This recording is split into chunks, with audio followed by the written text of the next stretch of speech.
Raidījuma brīvības studijā esmu Ilze Stobola, 14. Saeimas deputāte. Sveiciens visiem! Esmu Arvils Pekulis, Vislatvijas vidusskolas dibinātājs. Parunāsimies? Jā, Arvil, šobrīd ir noticis kaut kas tāds, kā mums ir grūti noticēt. Vai tu varētu pateikt īsi, pret ko ir nobalsojusi Saeima?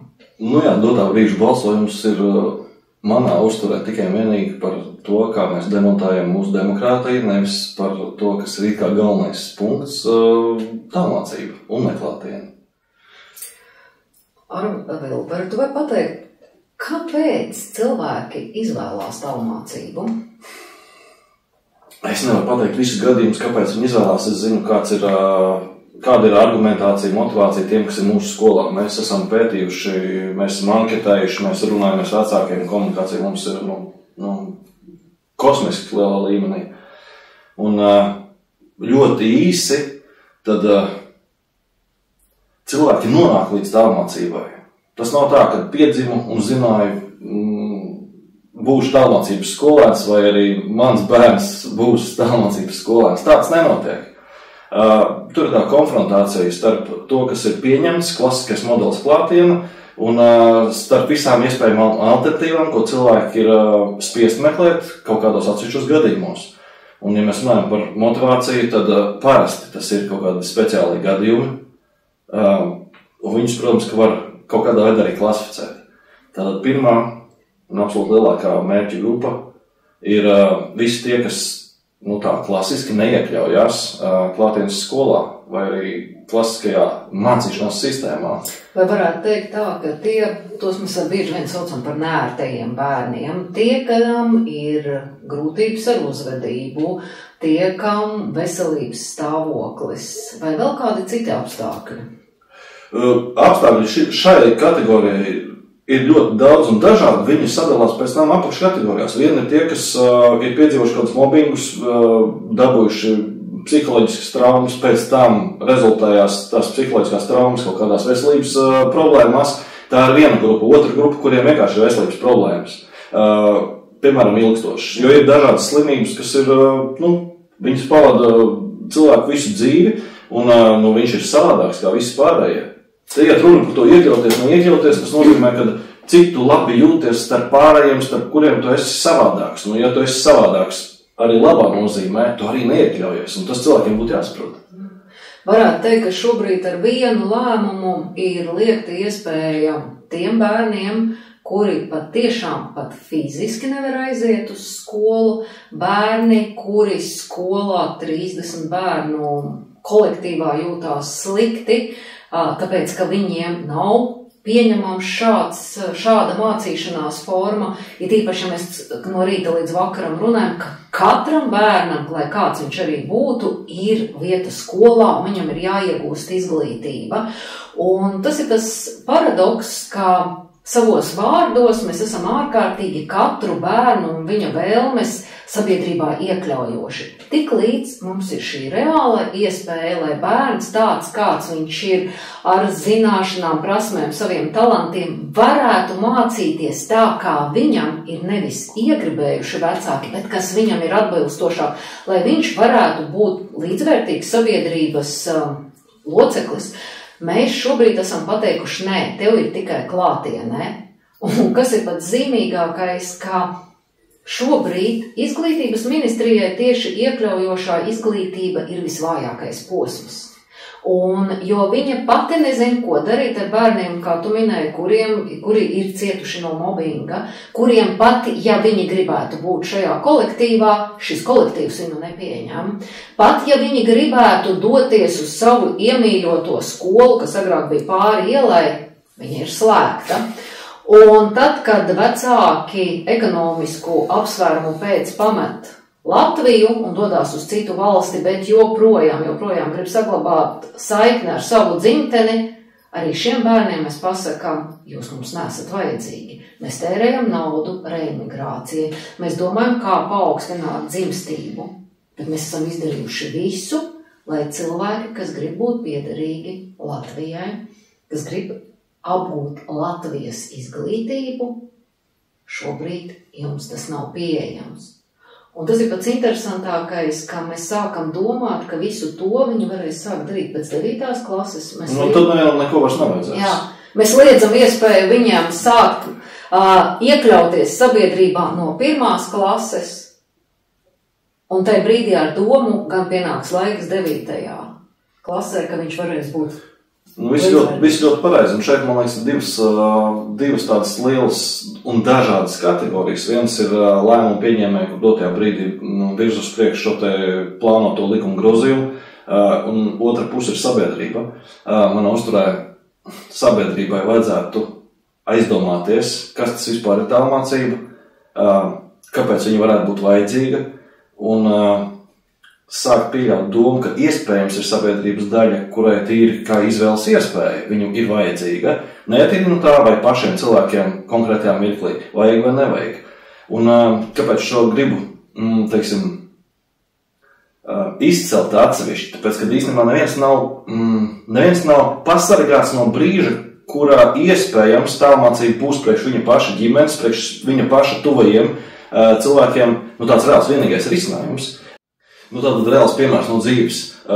Mazajās klasēs neatceros precīzi kurā, bet vecāks zvana, vai drīkst reģistrēt bērnu skolā kaut kad gadējo vidū. Sakam, jā, varam. Kas ir pa stāstu aizmugurē? Tātad bērnu atklāta onkoloģija, tikko bijusi ķīmijterapija, nogājuši mati, darba spējas 0. Uz cik ilgu laiku? Neviens nevar prognozēt, kā tam ir laikā mācīties, kad ir tie brīži, kad ir enerģija pietiekami daudz, lai varētu mācīties. Kā mācīties, atbildes nav. Jo tīri teorētiski skola nodrošina materiālus, tīri teorētiski ir opcija mājmācība katrā klātienes skolā, tādai būtu jābūt pieejamai. Tas ir tikai teorētiski. Ir baigi paveicies tiem, kuriem šādās situācijās tiešām ir ļoti saprotoši skolotāji visos priekšmetos, saprotoši skolas vadību, viņi sataisa tur individuāls grafiks, iedod tiešām materiālu ķīpus un kaut kādā veidā palīdz tam bērnam tikt uz priekšu, bet tā nav realitāte lielākā daļā no gadījumiem. Jā, un tas ir piekrīt, mēs sakam, ka galvenais atskaites punkts, kāpēc mēs slēdzam šo tālmācību, tāpēc, ka ir zemi centralizēto eksāmenu rezultāti, bet mūsu gudrie ir aizmirsuši tādu faktu, ka bieži vien uz skolu atnāk tie bērni uz tālmācību, kuri savu nesekmību ir guvuši šajās normālajās skolās, un kā min tālmācības skola, ka tepat no 15. līdz kādam 28. februārim skolā atnāk 14 bērni, kur 11 bērniem liecībā ir 0. Un tad, un tad viņu galvenais, šīs pedagogu uzdevums no 0 uztaisīt sekmīgu atzīmi. Ja kādam sekmīga atzīme ir 10, tad šeit sekmīga atzīme ir dod Dievs 4. Un te ir, protams, jautājums, mēs varam pateikt, ka sabiedrībā mums šādu cilvēku nav, ko gan šis 4-nieks var darīt, un te ir tā nākamā nelaime, ka mēs lepojamies ar panākumiem, bet tik līdz kāds no mūsu sabiedrības cilvēkiem ir pēkšņi nonācis situācijā, kad viņam ir vajadzīga palīdzība, un tie iemesli var būt dažādi. Varbūt šim bērniem vecāki ir šķīrušies, varbūt viņa veselība, varbūt viņš ir sportists, varbūt viņš ir mākslinieks, nav devis iespēju viņam gūt šos panākumus, mēs pasakām, tu vairs neesi vajadzīgs, tu esi izslēgts. Un tad mēs meklējam psihiatrus, psihologus, mēs tērējam naudu daudzām programmām, kuras vispār varētu nebūt, ja mēs būtu atļāvuši šiem bērniem viņu problēmu situācijā gūt risinājumu. Patiešām, ja mēs runājam par slimiem bērniem, un to, kā gan šis slimais bērns var līdz tai skolai aiziet. Mēs dzīvojam gadsimtā, ka tieši šai pašā dienā, kad aizliedza tālmācību, pieņēma mākslīgā intelekta likumu. Ko tas nozīmē? Ka mēs pasakam, ka visas inovācijas, kuras pasaule var radīt, Latvija ir atvērta. Un tai pašā brīdī mēs sakam, ka viena no inovatīvajām mācību formām šobrīd nav pieejama no 1. klases, ja? Bet šeit kaut ko arī nepateica Saima. Viņa nepateica vienu būtisku lietu, ka tajā brīdī, ja pašvaldībās, kurās tiek slēgtas skolas un kur ir nepietiekams skolēnu skaits, un bērnu vecāki izvēlās tālmācību, tas samazina bērnu skaitu skolās, un tai pašvaldībai viņi ir jāslēdz ciet. Bet vecāki, kuri katru dienu uz skolu ved bērnus, un tā nav Rīga no Valdemāra līdz Jēkab ielai, tie 30, 40, 50 kilometri, labi, šāda ziema kā šogad nav sniegs, kur trolejbus un autobusi 20 minūšu starpības staigā brauc, tā tur tev ir no punkta uz punktu, līdz tam skolas autobusam ir jānokļūst. Vai šiem cilvēkiem ir izvēle tikai tāda, kādu viņiem piedāvā, vai arī tādu izvēli, kādu viņi var izdarīt? Un tas pieminētais noklusētais punkts manā uzturē tāda tūredzīga rīcība. Jā, ok, lēmums šāds var atrisināt situāciju uz nākamajiem, teiksim, 5 gadiem, bet te ir obligāti jāatgriežas atpakaļ pie tā paša punkta, ko es sākumā teicu, sabiedrības izpratne. Mums visiem liekas, ka mēs zinām, kāda ir skolas dzīve pēc savas pieredzes, kas bija apmēram 30 gadus atpakaļ. Nav vairs ne tādas skolas, ne valsts. Tur tā lieta, nav vairs ne tādas valsts, nav vairs tādas skolas, un pats galvenais bērni ir pavisam savādāki. Viņi nevar iekļauties. Kādreiz mēs visi zinājām, katrā klasē bija kāds trakais, bija kāds, kas nemācījās, visi zināja, ko no viņa sagaidīt. Un mēs esam tie, kas tagad skaita anekdotas, cik tām Divnieku Kārlim kādreiz, Divnieku Kārlim šobrīd, cik viņam labi iet. Kāpēc? Tāpēc, ka viņš ir spējīgāks par saviem vienāčiem. Un šobrīd ir ļoti daudz jauniešu, kuri spējīgāki par saviem vienāčiem. Viņi no sākuma labi mācās, pēc tam viņi saprot, ka viņiem ir garlaicīgi, pēc tam viņi nogarlaikojās. Un tā ir ļoti liela kategorija. Tā ir lielāka par tiem, kas ir apbežoti. Tā ir lielāka par tiem, kas slimo. Nenormāli lielāka par visiem tiem, kas dara kaut ko padziļināti, piemēram, sporto vai muzicē, vai attīst sevi kaut kā vēl papildus tā, ka viņiem ir traucēta, teiksim, iešanas skolas ritmā. Tā ir lielāka kategorija. Un tad vecākiem vajadzētu pazīt pašiem sevi. Ja viņa bērns garlaikojās, lai gan skaidrs, ka viņam ar galvu viss ir kārtībā, ka viņš ir gudrs, bet ja viņš negrib iet uz skolu, tas vienkārši nozīmē to, ka tas bērns signalizē jums par to, ka nedrīkst viņu laist tādā vietā, kura viņam nav ceļoša.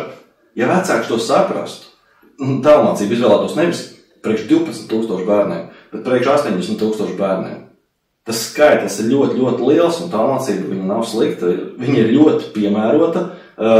Viņu var piemērot katram bērnam individuāli. Viņu var mācīt un īstenot ļoti kvalitīvā formā, ja ir izvēlēta īstā skola. Un kāpēc es šo punktu obligāti pieminētu? Tāpēc, ka te ir jāsaprot to, ka jā, šobrīd pieņemot šādu te aizliegumu tālmācībai, taisnība, turpmākos, teiksim, dažus gadus tiks saglabāts cilvēku skaits klātienes skolās, tātad mēs pagarinām viņa agoniju. Bet pēc tiem dažiem gadiem neērtības dēļ cilvēki no laukiem būs aizbraukši projām, un tur vairs nebūs, kam to skolu turēt. Līdz ar to ilgtermiņā visi ir zaudētāji. Gan pašvaldība, gan valsts, gan paši cilvēki. Kāpēc? Tāpēc, ka viņi priekš saviem bērniem ir nodrošinājuši neatbilstošāko izglītību, kā viņiem būtu vajadzīga. Jā, un tas ir tāds galvenais arguments iesniegtajā likuma projektā bija tas, ka bērniem ir vajadzīga socializācija, jeb viņiem ir vajadzīgi bērni, citi bērni, lai viņš varētu attīstīties. Jā, tas ir pietiekami spēcīgs arguments, bet tajā pašā brīdī, kad klasē un smalkajās Rīgas centra skolā, jo tuvāk brīvības piemineklim, jo skargabākas prasības, ir pateikts tas, ka tev ir jābūt ļoti labām sekmēm, tev ir jābūt izcilam, jo tad, ja tas tā nav, ko tu dari? Grauj skolas prestižu, reitings. Mēs šobrīd zem nosaukuma reitings mēram jebko. Un te es minēšu piemēru klasē, kādā no smalkajām skolām, nosacīti smalkums ir izdomāts, klases vidējā atzīme ir 8,9. Vidējā atzīme. Bet klasē ir 30 bērni, un vienam bērnam vidējā atzīme ir 7,8. Un viņš ir pēdējais. Šā skaitli dzird dot skolas teikt, vai 7,8 ir zemes vērtējums. Viņš ir augsts. Viņš ir augsts, un bērniem nav jābūt visos priekšmetos vienādām atzīmēm. Bet kāda sajūta rodās šim bērnam, kurš priekš visas kopējās valsts ir ar augstu atzīmes vērtējumu, viņš ir pēdējais. Viņš sevi šajā kolektīvā redz kā pēdējo, un ir vienalga, kāda ir viņa atzīme. Kas notiksies tālāk ar šo bērnu? Viņš atkal kļūst nērts. Skolas sapņo strādāt ar augsti motivētiem bērniem un ar augstām atzīmēm. Arvil, kad tu mācījies augstskolām, es atceros, konkursu uz vienu vietu bija cik? 14 mums bija. 14. Šobrīd skolas pat par tādu konkursu vairs nesapiņo, bet Latvijā ir arī bērni, kuri neietilpš šajā konkursā. Bet šiem bērniem ir arī citi talanti, un man pašai personīgi ļoti apbēdina, ka mēs slavinām cilvēkus ar augstiem rezultātiem matemātikā, svešvalodā, bet mēs noniecinām bērnus, kuri gūst panākumus mākslā. Ja nu viņi negūst tādi kā filmas traume, tad viņi uzreiz kļūst vērtīgi mūsu valstī mūzikā. Un tad rodās jautājums, kāpēc cilvēki ir gatavi maksāt lielu naudu par koncertu izrādes biļetēm, par dažādu teātru apmeklējumiem. Ja šajā brīdī, kad šie bērni veido šos talantus, mēs pasakām, ka viņu zināšanas un prasmes kopējā zināšanu vērtībā ir nevērtīgas.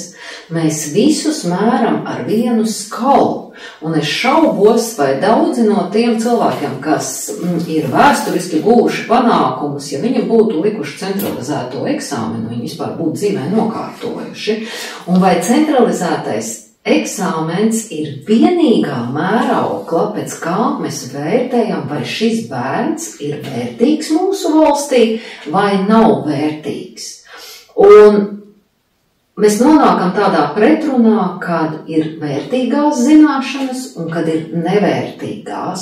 Un pie visa tā mēs pasakām, ka vēl viena no pašām vērtīgākām ir mūsu komunikācijas prasme, vai pat ne komunikācijas prasme, bet vienkārši atrašanās kolektīvā. Un socializācija. Jā. Populārais temats. Jā, un tajā brīdī tev ir jāsocializējās ar Dievs zina ko, bet es pat strādājot kā pedagogs varu pateikt to, ka šobrīd arī daudzi pedagogi, ne jau tāpēc, ka viņi negribētu, bet tāpēc, ka augstākā izglītības programma viņiem nepiedāvā pat tādas prasmes, kā strādāt ar bērniem, kuriem ir šīs saucamās diagnozes, kā viņus saprast.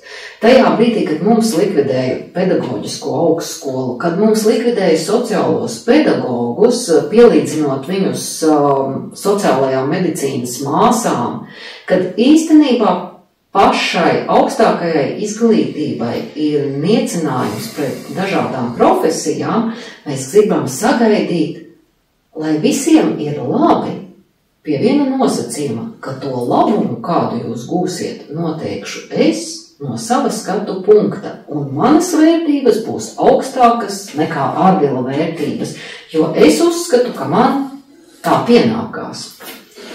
Jā, tu runā par to pašu reitingu sistēmu. Tas atkal ir tāds greizās spoguļa priekšstats par to, ka tiešām eksāmena rezultāti nosaka skolas kvalitāti. Vai arī, ka eksāmena ir tas rādītājs, vai cilvēks ir izturējis šo te laiku pietiekami kvalitatīvu, skolas laiku izdzīvojis pietiekami kvalitatīvu. Taču nē, atzīmē gala beigās nav nekāda nozīme. Un skola nav tikai priekšzināšanām, skola ir arī priekš tā, lai cilvēks iemācītos būt par cilvēku, lai viņš saprastu sevi, lai viņš labi justos, lai viņš atklātu sevi, lai viņš zinātu, kāda būs tā viņa vieta nākotnē. Tas neizmērās atzīmēs. Atzīme ieliek dzīve. Un tieši tā, atzīme beigās ieliek dzīve. Un jautājums, cik no pieaugušajiem reāli laimīgi. Un šī ir tā skala. Tā ir tā īsta atzīme. Mēs jau īstenībā nevienam dzimšanas dienā nevēlam, lai tu būtu bagāts un nelaimīgs, lai tu būtu tik daudz naudas, lai tu samaksātu psihiatram un lai tu dzīvē pelnītu, bet darītu darbu, kas tev riep, un lai viņš būtu ļoti augstā reitingā. Un Es teiksim, tu esi mācījies banku augstskolā, un es ļoti labi atceros, kad studenti nāca uz banku augstskolu, viņiem bija vienai daļa tāda sajūta, ka tad, kad viņi pabeigs darbu, tad viņiem naudu nesīs čemodānos, un viņš tik skaitīs, bet realitātē bieži vien tā bija tikai plastikāta kartīte, un kas ir vienu daļu savu studentu, kuri bija ar izcilām atzīmēm, es uzlieku uzsvaru uz atzīmēm, es redzēju, kuru bankā informācijas lodziņā, jo viņi bija ļoti labi nokārtojuši atzīmes, bet šai gadījumā viņi nevarēja uzdrīkstēties, iet tālāk. Tā nav mēraukla, tādas situācijas arī dzen bija, un mēs nērtus cilvēkus priekš sevis un savas izpratnes pasakām, ka viņi ir nederīgi sabiedrībai, bet tādi, kas ir ērti, tie mums ļoti patīk, un mēs ļoti labi zinām, jo ilgāk bērns sēž uz dīvānā, jo nākotnē būs garantijas veiciens mammām, vecmāmiņām, kā tie dēli un tās meitas joprojām līdz gadiem 60 sēdēs uz dīvāna, jūs būsiet viņam joprojām vislieliskākie vecāki, bet aprūpējami. Bērni būs jūsu nākotne. Viņi būs laimīgi pie jums mājās, jo jūs taču vislabāk zināt, kas viņiem ir vajadzīgs. Lai arī kāds ir jūsu priekšstats par tālmācību, es jau pieminēju, ka viņu var un ir iespējams realizēt ļoti kvalitīvi, ļoti personalizētas programmas īstenot un izdarīt tā, lai bērnam šī mācīšanās arī dod prieku un patīk. Mums ir tāda pieredze. Bet ne par to bija stāsts. No 1. septembra uz mūsu skolu ir pārnākuši jauni 172 skolēni. Un tas skaitlis tālmācībai, tālmācības skolēniem, viņš laik palielinās. Pirms 4 gadiem bija 7,5 tālmācībā, šobrīd ir 12,000 tālmācībā. Draugi, ko tas nozīmē? Tas pēc fakta nozīmē to, ka esošā izglītības sistēma nespēja izturēt savus eksāmenus pat. No viņas bēg bērni. Kāpēc speciāli pateicu to pēc 1. septembra? Tāpēc, ka tie, kas ir iestājušies līdz 1. septembrim, tas tāds klasiski visiem saprotams veids, kā plānot savu jauno mācību gadu. Visi zina, kur viņi ies, visi zina, ko viņi darīs, kurā skolā viņi būs, ar ko rēķinās. Tas, kas mums visiem ir tā dabiska lieta kārtība. Tātad visi tie, kas atnākuši pēc, sākot no 2. septembra, viņi ir aizmukuši no kaut kurienes saskroties ar realitāti. Un tāda ir tā realitāte. Tas nozīmē, ka lielākoties bērni neatnāk 1. septembrī, viņi nāk gada laikā, tajā brīdī, tad, kad parastajā mācību izglītības sistēmā tieši viņiem šī ne vide, ne šie apstākļi nav pieņemami. Ko es gribētu uzsvērt, viņi grib mācīties, jo vai tālmācībā, vai parastā skolā mācību programmas ir vienādas. Atšķirība ir mācību metodē. Tālmācība, ir forma, kurā apgūst tās pašas zināšanas kā klātienē. Tāpēc arī anotācijā bija tieši lielais uzsvars likts, ka ne jau par zināšanām, jeb kompetencēm, bet tieši šī socializācija. Bet kā jau mēs runājām, kad tieši šis socializācijas process, jeb bērna miedarbība ar vide un citiem bērniem un skolotājiem ir bijis tas, kas ir viņam traucējis vai radījis neiespējamus apstākļus apgūt šīs zināšanas. Un vēl par socializēšanos, man ir viens labs piemērs, ko man patīk ar vecākiem runājot izstāstīt. Piemēram, paņemam visus meža zvēriņus, saliekam vienā krātiņā. Kāds ir rezultāts? Tā ir socializēšanās. Tas, ko jūs tajā brīdī varētu redzēt, tā ir socializēšanās. Piespiedu gan, bet socializēšanās. Mēs zinām, kā jutīsies zaķīts, ezīts. Bezītiem vienalga, bet mēs zinām, ka viņam vienalga. Mēs zinām, kā jutīsies zaķīts, un mēs zinām, kā jutīsies vilciņš. Mēs zinām, ko katrs darīs. Tā ir piespiedu socializēšanās tajā brīdī, ka mēs paņemam visus bērnus no konkrētā rajona, saliekam viņus visus vienā telpā, 4 sienās. Tā arī ir tāda pati piespiedu socializēšanās. Kādam der, kādam galīgi neder.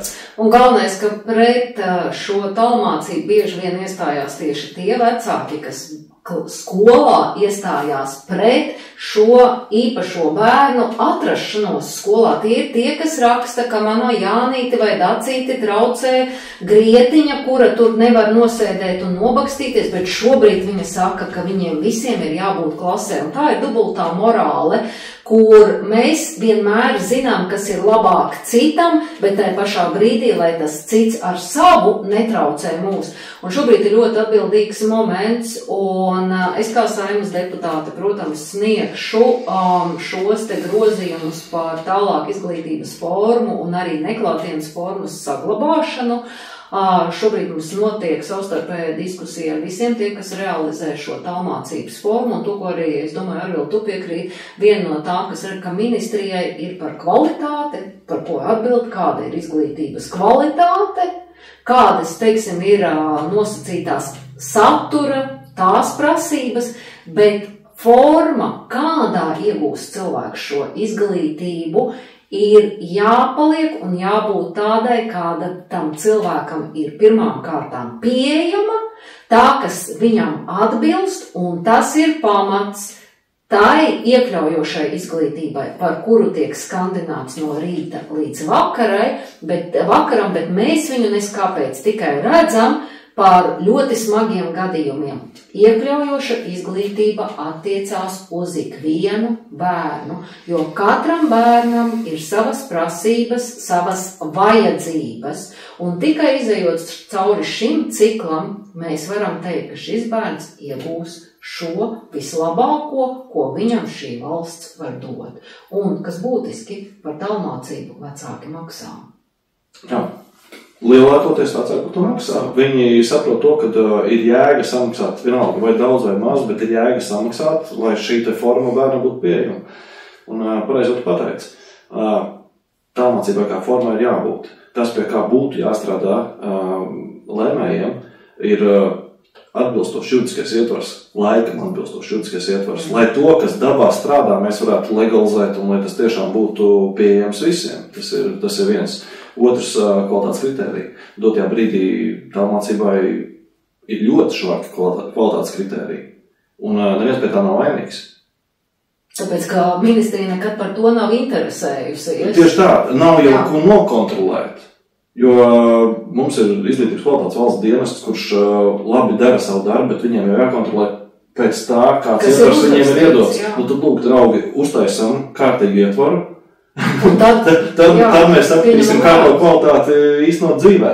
Un tikko kā būs skaidri noteikumi, arī skolas sapratīs un īstenos kvalitīvu procesu. Ļoti vienkārši. Jā, tajā brīdī, ja mēs, lai nenonāk situācija ir izveidojusies šādi, ka mēs no sākuma aizliedzam, jo diskusija pasaka, ka mēs tomēr domāsim pie šādas formas atgriešanās, un mēs no sākuma likvidējam un tad radam no jauna. Es domāju, ka pareizāk un atbilstošāk ir paskatīties, kas ir radīts šobrīd kaut kas ļoti labs, to saglabāt, un tas, kas nestrādā, to pilnveidot vai izvērtēt, kāpēc tas nestrādā. Un tas ietaupīs resursus un dos iespēju joprojām saglabāt bērnam visatbilstošāko. Tieši tā. Izglītība, kas viņam ir piemērota. Tālmācībai būtu. Jā. Piekrīt.